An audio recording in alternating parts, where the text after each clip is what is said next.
All right, rundown. August 10th. Dave's gone again, so it's me again. Start off with Jeff Reed being awesome. Dan, this was your story. He got shit faced at the Hall of Fame game, kicked out, and he just standard Jeff Reed. He's been doing this for, what, 10 years now? I think he came in the league in 2002, so 13 years? Long ass time, still the same guy. Dan. The fact that the picture of Jeff Reed standing up in the stands, you can see what he's doing. He's just spinning around being like, if I just stand up here long enough, people will look at me and be like, oh, isn't that Jeff Reed? Never has there been a kicker who has such an inflated sense of self-worth. The hair that he used to have, just the way he talks. That was the whole thing for me. If you're Jeff Reed and you're gonna go to a Steelers game, you gotta bleach your hair for it. You can't expect to get recognized with brown hair. He's a car dealer now, which is perfect. Jeff Reed, like Jeff Reed. This guy is a legend. Jeff Reed is a legend. So this was not. It was surprising to hear about him because I had forgotten that he existed. But then when you really think about it, it's like, actually, no, that's exactly what Jeff Reed should be doing. You fall right back into it, like an old friend getting back together. It's like, oh, Jeff Reed, of course. He looked exactly like Pirate Simon in the stands at Fenway, like blacked out, drunk, like bad haircut now. Which is real quick. Guys, like, hey, look at me, I'm Simon, or know me from Barstool, except he's Jeff Reed at the fucking Hall of Fame game. Unbelievable. To say someone looked like Simon in the stands at Fenway is just about the meanest thing you can say about a person. It's true. It really is, and that's exactly what Simon was doing, and it's exactly what Jeff Reed was doing too. But if you're gonna go to a game, like, how does he not get better tickets? Like, Jeff Reed's a joke punter, but like, you're fucking Jeff Reed still. Someone's got to be able to hook that guy up a little better. He definitely emailed like the Steelers front office, and they just pretended that they never got it. Like, that's absolutely what happened. He's been emailing them for a while. No, I should take that back. Jeff Reed definitely still has people. Like, he definitely still has an entourage.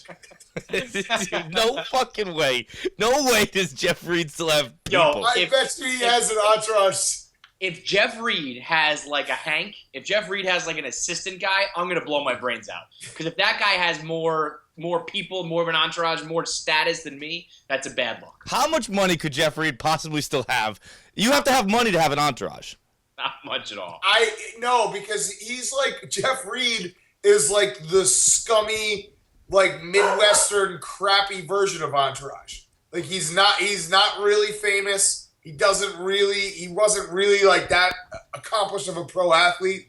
So I think he does have an entourage. It's just like they drive his Chevy around when he's trying to get drunk, and they go to shithole bars and they drink like $3 mixed drinks and bar pizza. That's Jeff Reed's entourage. I'd actually watch that show. And sit in the 300s at the fucking Hall of Fame game. Like, he wasn't even close to that field. I've been to that stadium. It seats like 10,000 people. Like, it's really not hard to get like a nice seat. There's not a lot of people there, and there's not a lot of people that go. By the way, that entourage you described, that life, didn't sound so bad. Yeah, no, I'd watch that show. Read life. Yeah, I basically described my life mostly. I was gonna say it sounds exactly like what you do, Dan. Yeah, it was why the script was so well thought out there. Next up. Bike accident in the Tour de Utah. I think it's called the Tour of Utah, but it's not a bike race if you're using the word of. It's the Tour de Utah. Guy going down the mountain probably hits a car harder than I've ever seen a car hit by a biker. He destroys the fucking thing. He actually might be dead. He like pops up for 1 second and then just decides life's not worth living anymore, lays back down in the middle of the road. Whoa! Oh, God. That guy's hurt.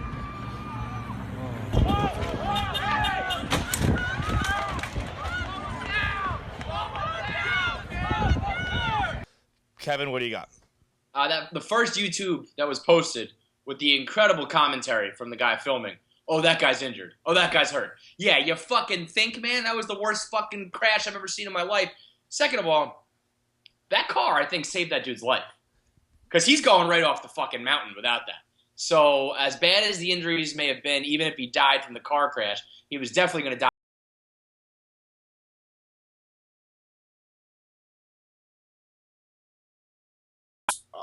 The people who run the Tour de Utah to be like, let's find like a really, really crazy hill with a crazy sharp turn, and we'll have cars and bikes like interweaving.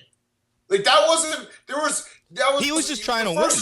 But the first minute of the video was like a bunch of people almost crashing into cars, and then a guy does crash into a car. So it's like, well, listen, maybe this isn't the if you're smart. the Tour de Utah, you gotta make a name for yourself, and you gotta have like the devil's backbone, like the craziest fucking hill in all of bike racing. Also, this is going to sound really sick, and I'm going to say it anyway. When those videos come out, I love, like, there's always just one woman shrieking in the background, just wailing. Like, it probably was her husband. She's probably like, my husband's dead. But I don't know why, but I listen to it. I'm just like, it's just so pure and, like, unadulterated. Just a woman just crying out. It's fucked up. I agree, it's fucked up. I'm gonna tread lightly here because the cycling community is already not happy with me. I don't know if you saw last week, there was a guy who commuted home on 93, and I blogged it. Like he was just on a bike and flip flops in the middle of 93. I ripped the cyclist. Now they're a very tight knit community, and it was like a really poor timing to post that blog because I was like, if that guy was on the road, I'd just run him over. Like he's not preventing me from getting home to watch my 6 o'clock Seinfelds. The next morning, like a biker got hit and killed. So like they were all like, "Oh, killing cyclists is funny to you, isn't it?" The whole cycling Boston community came at me, and It's just bad luck. it's just real bad luck. I posted it first. It wasn't later in the day. I was first on I'm gonna kill a cyclist, and then a cyclist got killed. So I guess they thought I inspired that maybe a little bit. But they're fucking lunatics. Not just the guys riding down the mountain. Did you see all the spectators? In full uni? Yeah, awesome. It's unbelievable. Oh, no. Tour de Utah spectator. That is not awesome, Dan. Yeah. Like, can you imagine going to a baseball game and someone in full game pants, the shirt, the jersey, hat? That person would be a psychopath. But in the cyclist, it's just accepted because they're all psychopaths. Yeah, I love it. Loved it. I saw the guy. I know the guy you're talking about. He was in Oregon. He had big old love handles like this. Yeah, he's fat as fuck. Clearly doesn't bike. He had on a... Loved it. So, and do you just like have to fully embrace anything you see like this now because of the hockey games? No, that's not even that. I actually didn't even think about the hockey game. I saw the guy in the video and I was like, this guy is so crazy. I love him. Like, what? You're fat, you're gross, and you squeeze into this like spandex suit, and you're not even biking. I mean, come on. That's just having a heart. That's being a fan. That's exactly what people say about you in the hockey games. Like to a T. Being a fan. On his uniform too, he had like his bib, which clearly wasn't from this race. Like it was probably from like the Mother's Day 5K, and he keeps that on all the time. Yeah. Next up, more idiocy. Roof jumping. I guess, Kevin, I'm going to let you take this one because it's like a Jersey weekend kind of thing. Yeah, it's called Around the World, where everybody who rents a house in the neighborhood has a country for like the bar crawl. So, you know, if you're in Mexico, you have tequila shots and Corona. You get like the booze of that country. Anyway, these guys were clearly England, and dude decided to jump off his roof right when the beat dropped.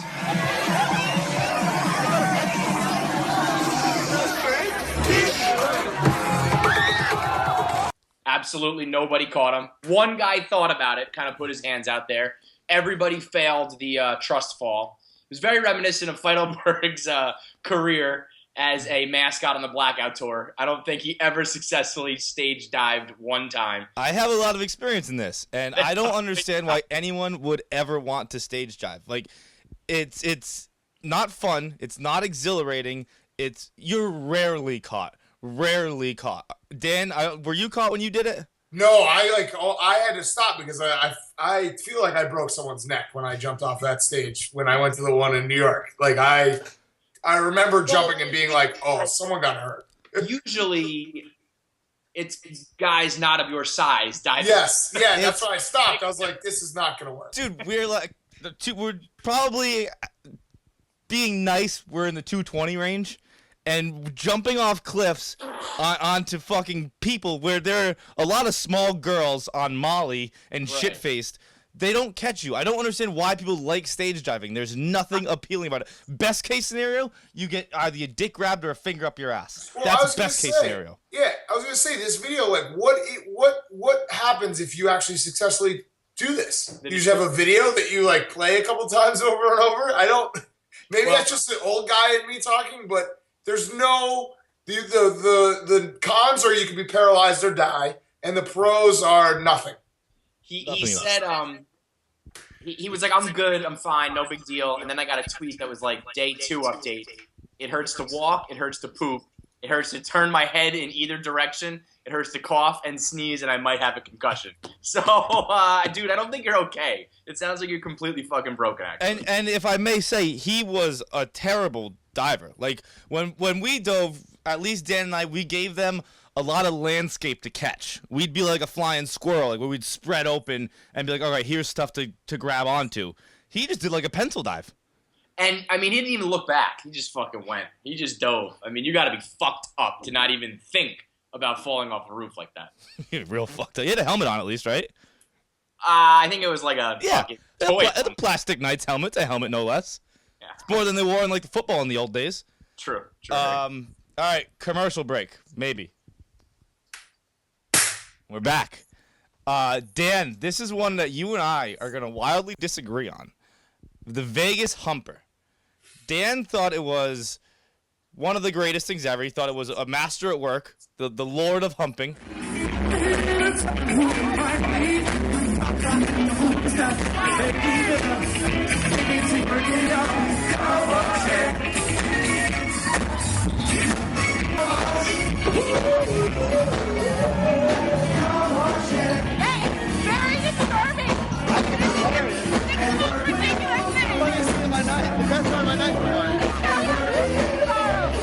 I have a different opinion, but Dan will go to you.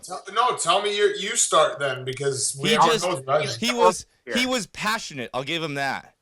But he just like I was picturing if he was fucking a girl, she wouldn't be enjoying it.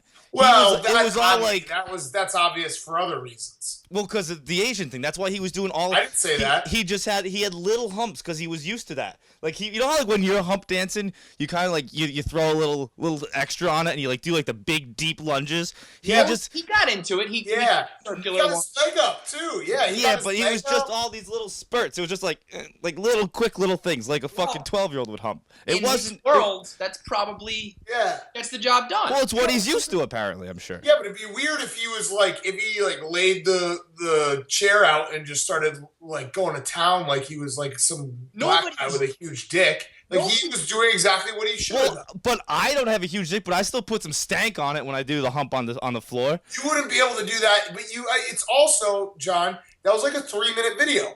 You would put some stank on it for 5 seconds and you'd be done. That guy, he was showing you everything. That guy, another point here, which I guess would be a point for him, that guy actually came, like in his pants. I'm sure of it. When he was licking his fingers. When he dipped it in and rubbed it on his face, dipped it in, rubbed it on his face. I don't care what he did after that. That move was so incredible. I'm going to discard any sort of humping infractions he may have had. And the best part was, it wasn't like a guy in the corner of the bar who's having a moment to himself and someone's videotaping. He had a full-on audience. He knew, and he was playing to the crowd. Like, he had everyone in the palm of his hands. You know, I was more mad about this than anyone was the dude performing in the afro.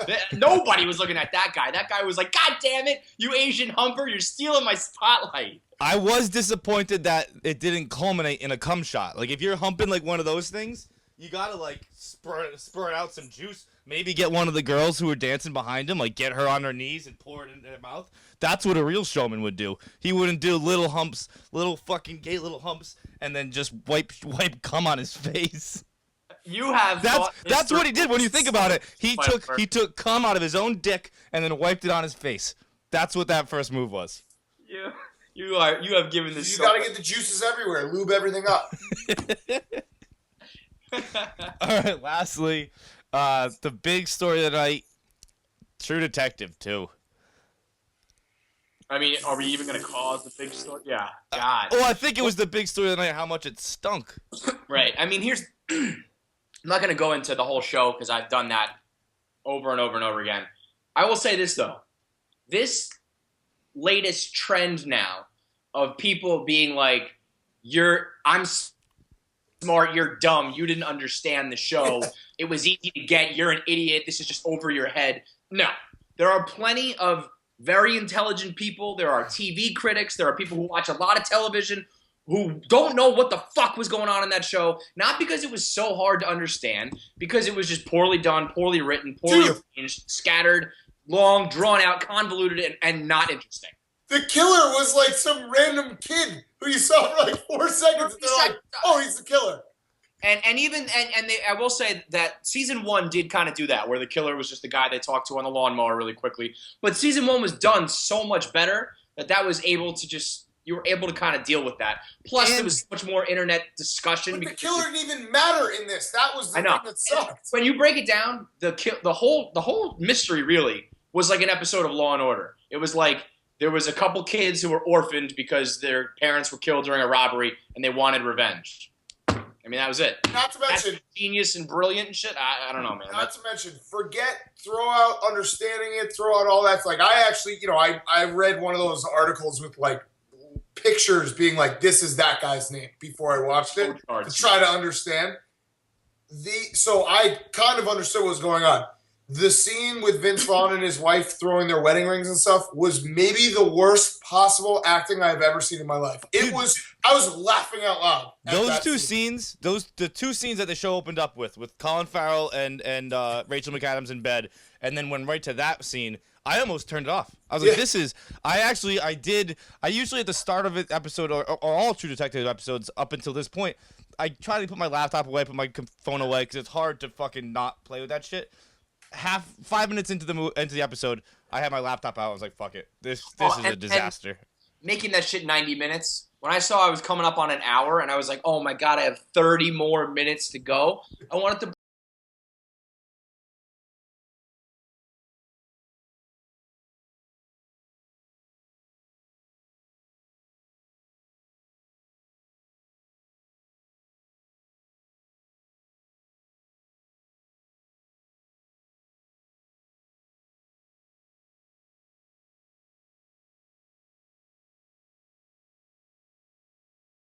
Show basically was.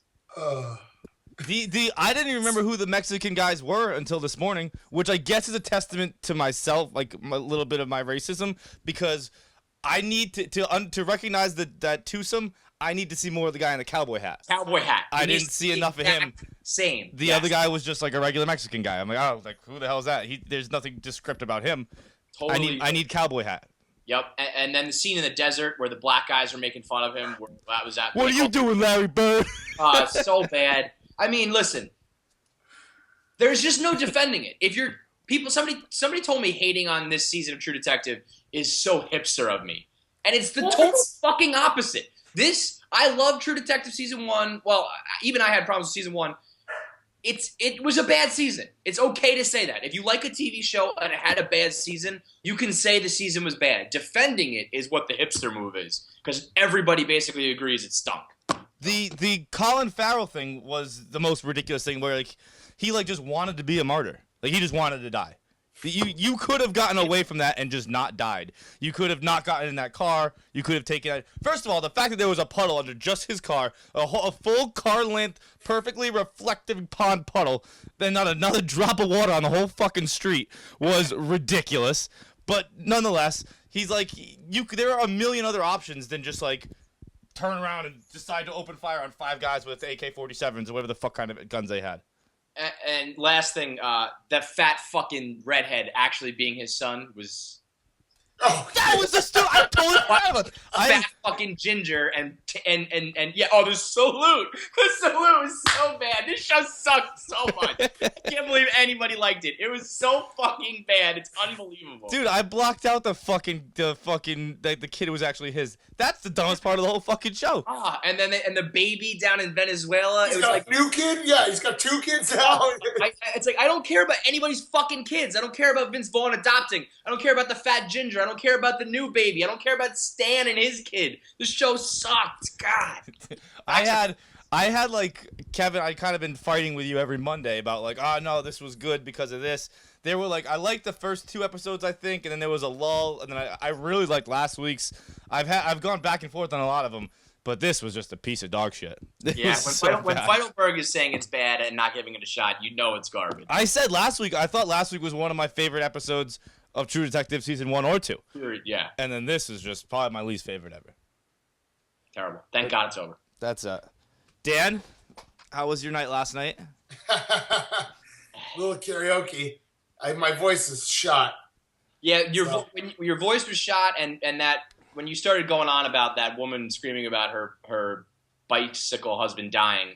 So you can tell you were getting a little bit of like hungover, crazy, big cat. A little loopy. Yeah, when you get that voice and this guy talking about how he's happy this woman's husband's dead. It's there. That's kind of big cat. I'm ready for the fall because we've all talked about this before. Summer, like you just drink too much, and it's just summer hangovers are just they're not like I'm sunburned. I feel like shit. I'm an asshole. I ate too much.